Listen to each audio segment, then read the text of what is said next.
Alright, so we're back here to do part 2 of how to make a pinch pot. And what we're going to focus on today is not so much the making of the pinch pot, but the decorating of our pinch pots.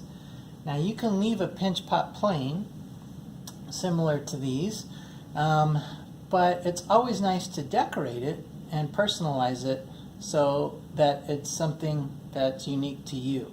Now, I will have students that will sometimes say, but I like it plain. Can I leave mine plain? And my response to that is, I don't mind if you leave it plain, but if you're going to leave it plain, you need to try to make it look as perfect as you possibly can. Because when you leave things plain, it's easier to see the imperfections.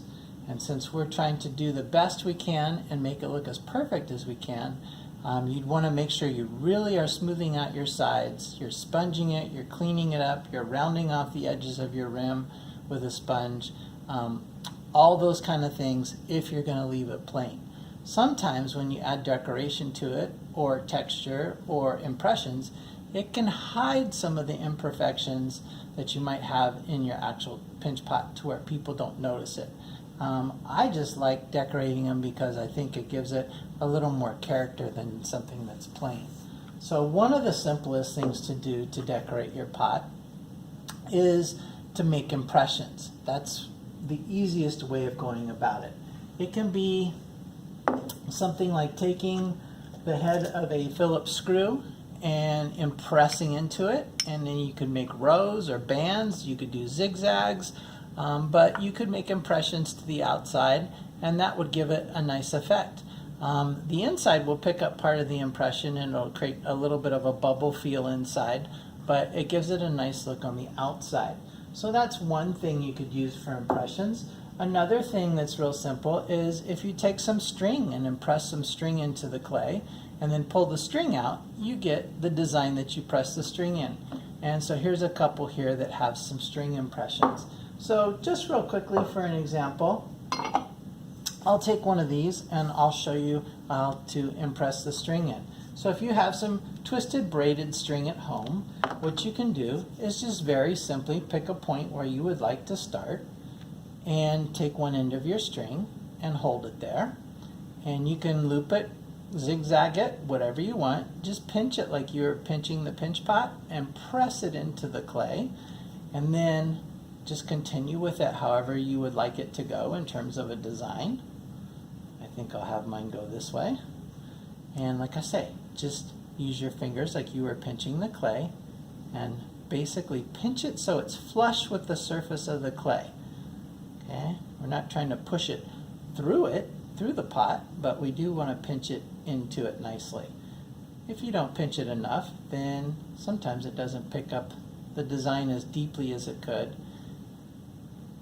in order to make it look the best that you can. And we'll just keep going with this.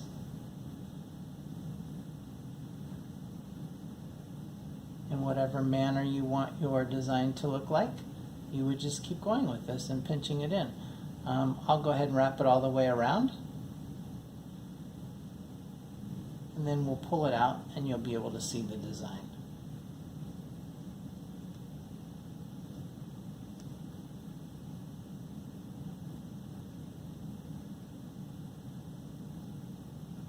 Takes a little bit of time, not too bad.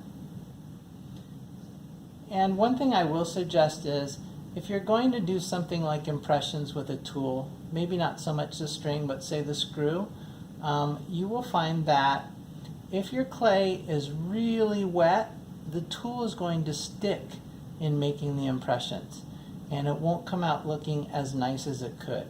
If you make your pinch pot and you let it kind of hang out for a day and start to get what we refer to as not quite leather hard, but a little bit drier, then the clay is not quite as sticky and the tool will press in and not stick to the clay near as severely, and it'll come out making nicer, cleaner impressions.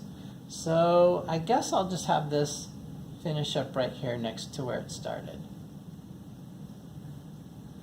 Okay, and you can go back if you change the shape a little bit you can go ahead and just, while the string is there, repinch it just to round out the shape. Make sure that you pressed it in. And this is the nice part, because then you just kind of like pull it right out as you go. And you can see it picks up the design you put into it, and it also picks up the twist or the braid of the string, which gives it a nice look. So you can simply do something like that to decorate it. And again, that's one of the ones that I like. I like the way the string looks. So we'll just set that one there. Again, I tend to store mine upside down. The reason I do that is it just supports it better. So that's one thing you could do. And pretty much anything that you want to take and press into it to make an impression, you can do.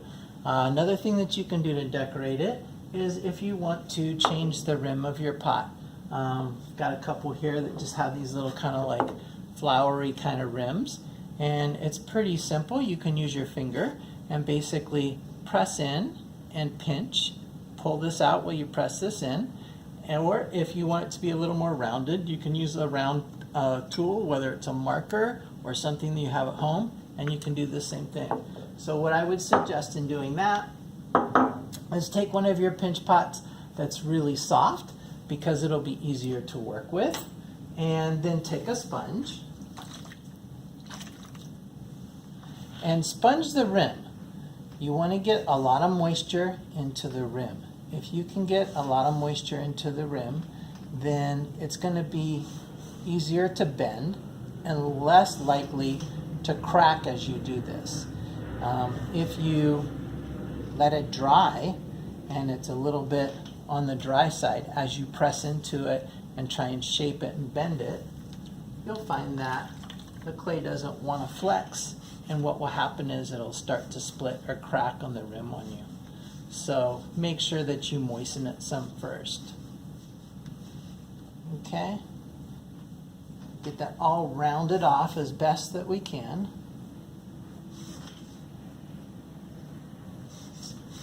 So that we have a nice rim at the top of the pot.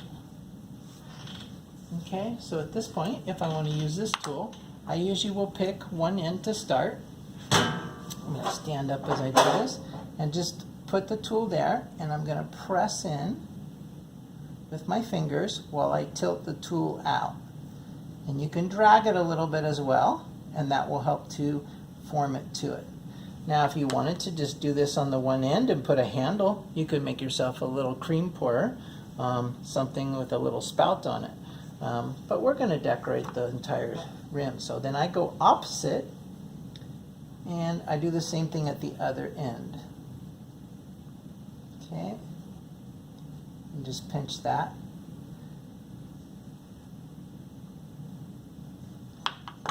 Okay, so we've got it both ends, and I could just do 4 of them, or I might try to split the difference and do one on each side here. So I'm going to try and go here and just press that in. Again, just you can drag the tool a little bit, that'll help there. And then probably one about here. Trying to space them out so it's kind of equal.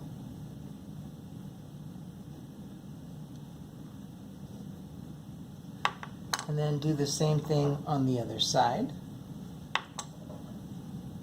Let's see, there's probably one about here.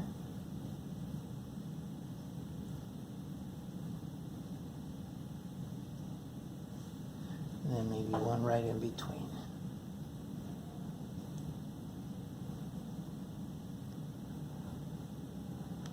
And the more you work with it, the nicer you can get it to be, so that it looks nice and natural, flowing.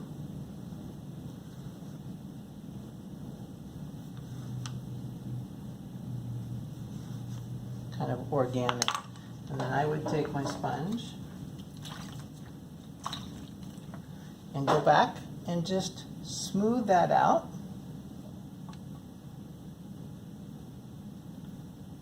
Starting on the inside. That way, if the tool left any marks, it'll smooth those out so we don't see them.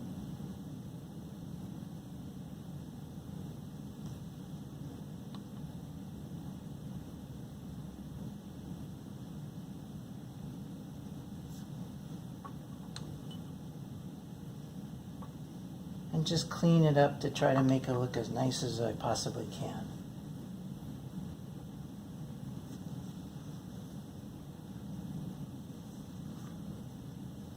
Pretty simple way to decorate the rim and just change the shape of your pinch pot to give it a little more interest, a little more character. And you could use this to put a votive candle in. You could use this as a little candy dish. Whatever you might want to use it for. It's just a little decoration. And like I say, if you want to work with it some more, you could still go back and try to pinch and reshape. Just round it off.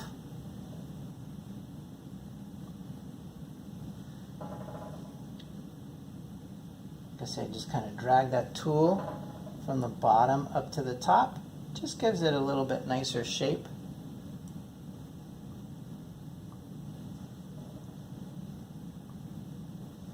And finishes it off.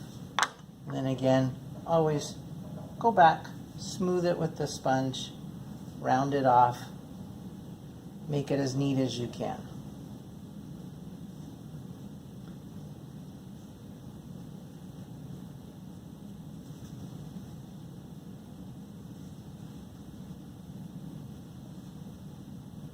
Okay, and then I would also check the outside.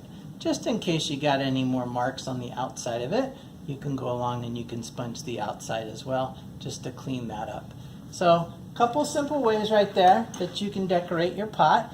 You can change the shape of it by, like I say,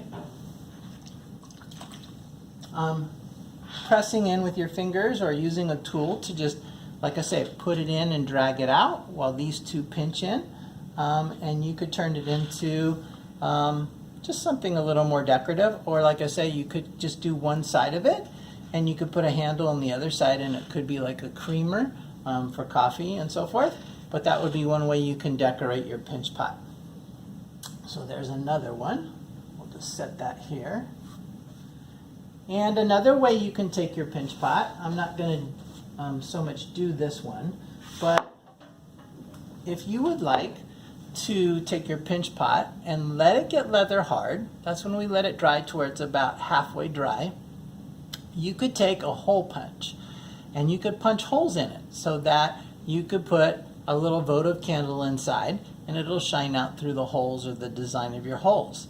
Now, you probably don't have a hole punch, but what you probably could use is a straw from a fast food restaurant. So if you have a straw at home, probably the larger the straw, the better. And you could go ahead, once this is leather hard, and just push that through and it will cut out or punch out a hole in there. And that way you can get a nice look that way. Now, here at school I have a couple different size hole punches. And so this is the same idea, but using a smaller one and a bigger one. So if you have something like that at home, like a straw, something like a hollow tube that you can maybe sharpen up or sand the edges on it so it's a little sharper, it will poke through and cut out that hole, and you can make a nice design that way also. Okay, these have a glaze on them. They've been finished, they've been fired, and hopefully we'll be able to come back to school at some point to where we can start firing and finishing our work with glaze. So that's another option. Another thing you can do is you can add handles to them. If you would decide that you want to put a little handle on, like it's a basket, you could do that also. And the handle could be just one single coil, or you could make 3 coils and you could sponge them and make them nice and soft, and then you could twist them or you could braid them. And then once you would make them, you would form them into the shape that you want and let it sit for a day to firm and dry up. Once it's firmed up to where it will hold the curve, then you'll just crosshatch and slip inside and attach your handles. So another little thing, you can make a little basket. And when I say a coil, just so you guys know, you're going to take some of your clay, hopefully it's nice and soft, and go ahead, put it into a ball shape. And then put it between your hands and just roll back and forth between your hands. to start it. So we're going to roll it back and forth between our hands. And then on our board, just clean off your surface, and you can go ahead and roll it between your hands and the board. And the trick is to make sure that as you're rolling it, it's making a complete revolution. So if you just sit here and go in one spot, it's not going to be round. It's going to end up being an oval.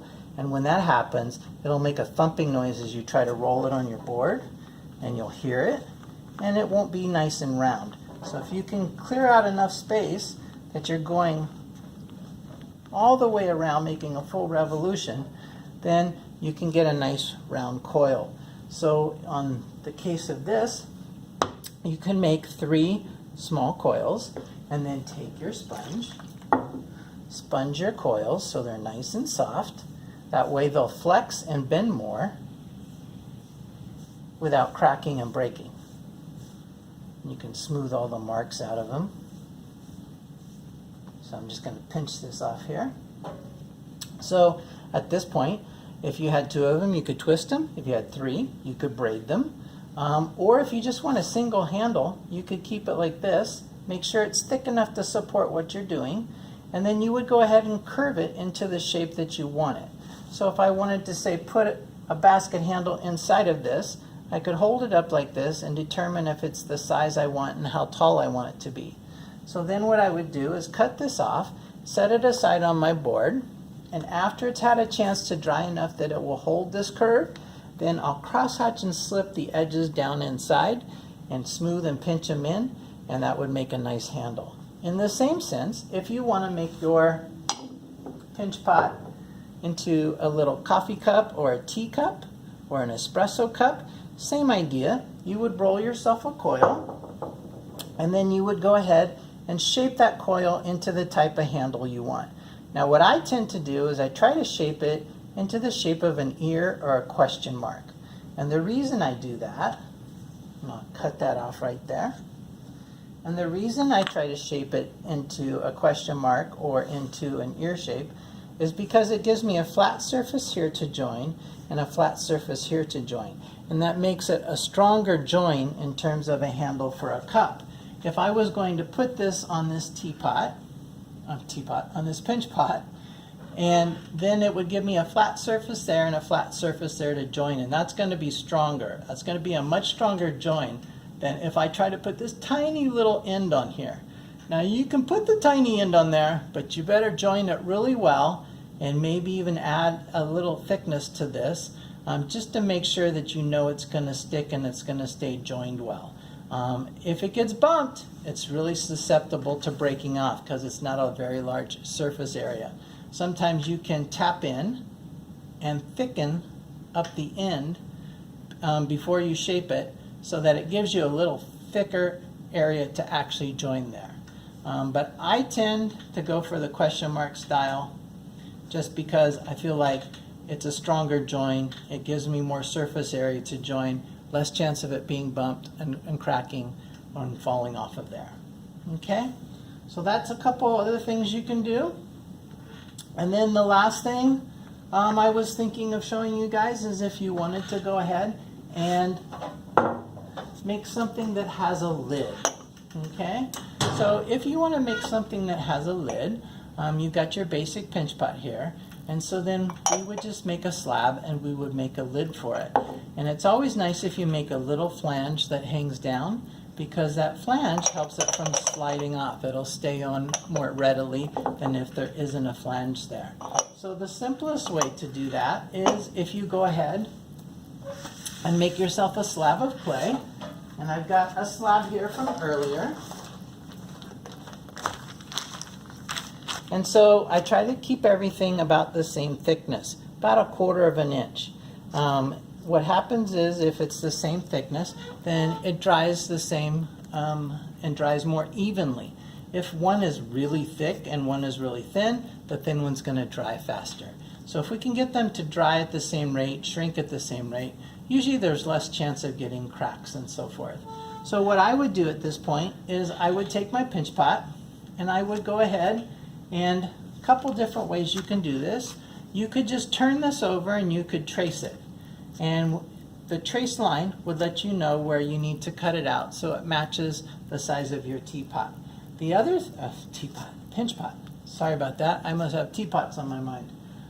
The other way you can do it is if you have some lids at home, like an assortment of lids, maybe from different things that you had around your house, and if you can find a lid that's the size that you need, like this looks like it might work just perfect.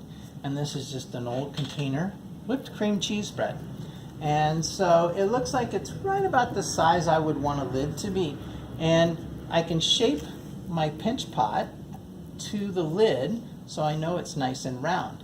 Then I can go ahead and take this, set that aside a minute, and I'll set it on here, and I'll take my knife or my needle tool, whatever you have to cut your clay with, and go ahead and trace and cut through my clay. And if you can hold your needle tool more straight up and down, then you usually get a nice straight edge on your lid. So I'm going to see if I can pull this away. So this would be the lid, and I'll just double check it. Looks like it would be a nice size for that. Now what I want to do is make that flange. So to make the flange, I'm going to take the thickness of my clay and I'm going to move in that amount of thickness from the edge. I don't want to put the flange right on the edge. I want to move inside of it so that I know that it'll drop inside the inner diameter of my pinch pot. So if I hold this lid here, that looks pretty close.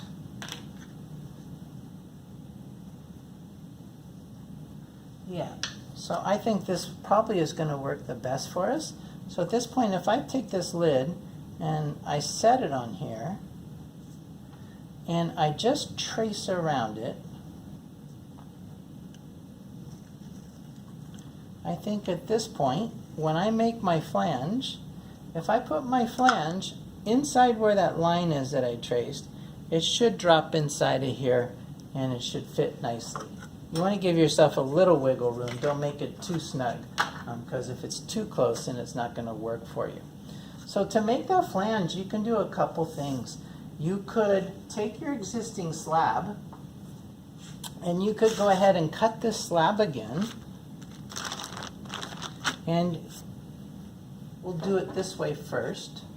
I would say you might want that flange to hang down about 1/2 inch, just to make sure that it's good. So I'm going to go off my straight side here, and I'm going to make a mark at 1/2 inches, at the 1/2 inch mark. And I'm going to go ahead and I'm going to cut me a strip of clay that's 1/2 inch wide.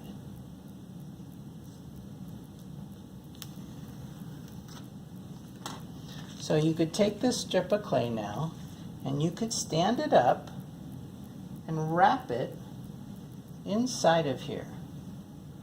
Ooh, and it looks like it might be just long enough.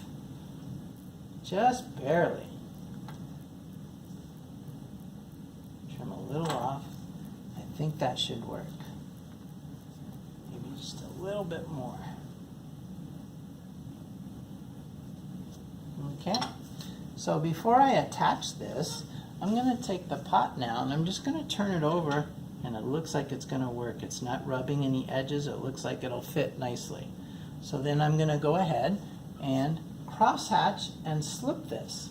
So what I would do is take my knife, pencil tip, needle tool, whatever you might have for crosshatching, prongs of a fork, and I would go ahead and just crosshatch the width of that clay, which is about 1/4 inch, inside the little ring I made. Now if you don't have a slab, you can do this with a coil. You could basically make a coil and stand it up inside the same way, and then you would want to pinch and attach it down, as well as cross-hatching and slipping it. I like the slabs because they're just nice, neat, clean, the same thickness. But either way is fine. And so I would crosshatch that, and then I would crosshatch the piece I'm going to join as well. So I'm going to just use the fork to speed this up a little bit. Just crosshatch to rough up the clay. It will help it to join better.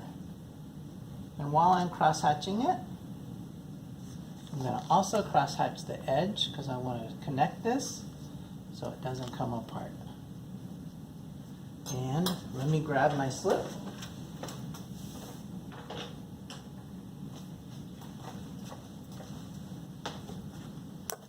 All right. We got our slip here. We're just going to go ahead and stir it up. And we're going to paint slip where we want to join this.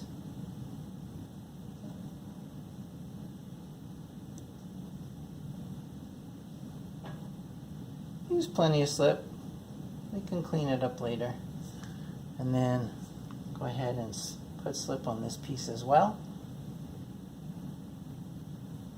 Go ahead and catch the ends there. Alright, so now we're going to stand this up on that line that I traced. Hopefully I can still see enough of it from where I painted the slip.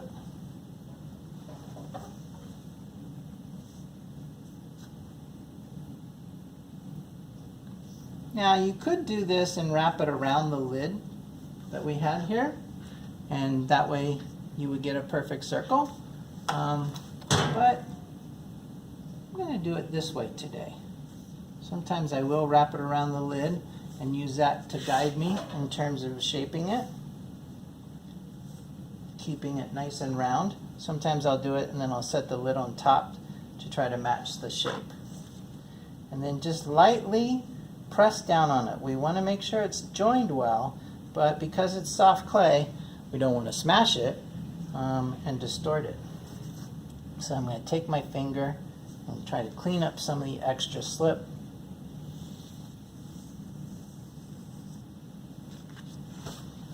Same thing on the inside.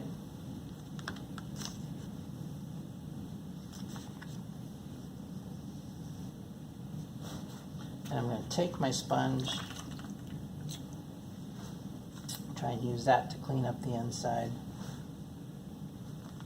I'll do one thing real quick.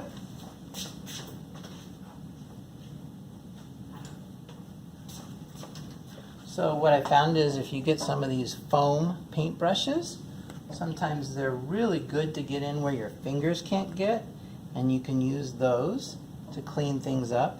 And they're pretty inexpensive, maybe like $1.25, $1.50 to get one of these at a hardware store, paint store. And as long as you clean them out, they seem to last pretty well.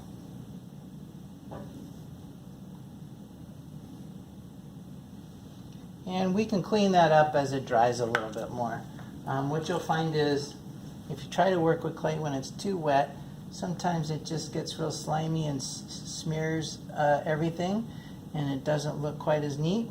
But then after you give it a day or two to dry, you can go back and clean it up and make it look neater, refine it so that it looks super neat. So that would basically be our lid with our flange, kind of a rush job for the video. I would take a little more time if I wasn't trying to film everything. But you can see it's going to fit on there nicely. So what I would do at this point is I would leave this here and let it dry until it's leather hard. When it's leather hard and I can pick it up so it doesn't change its shape, then I would go ahead and put it on top and set it on here. And if I need to trim any overhangs, if it slightly overhangs in an area, I can trim it, or I can just sponge it away until it removes enough clay that it matches perfectly. And then I would put some sort of a knob or a handle on it if you would like a knob or a handle.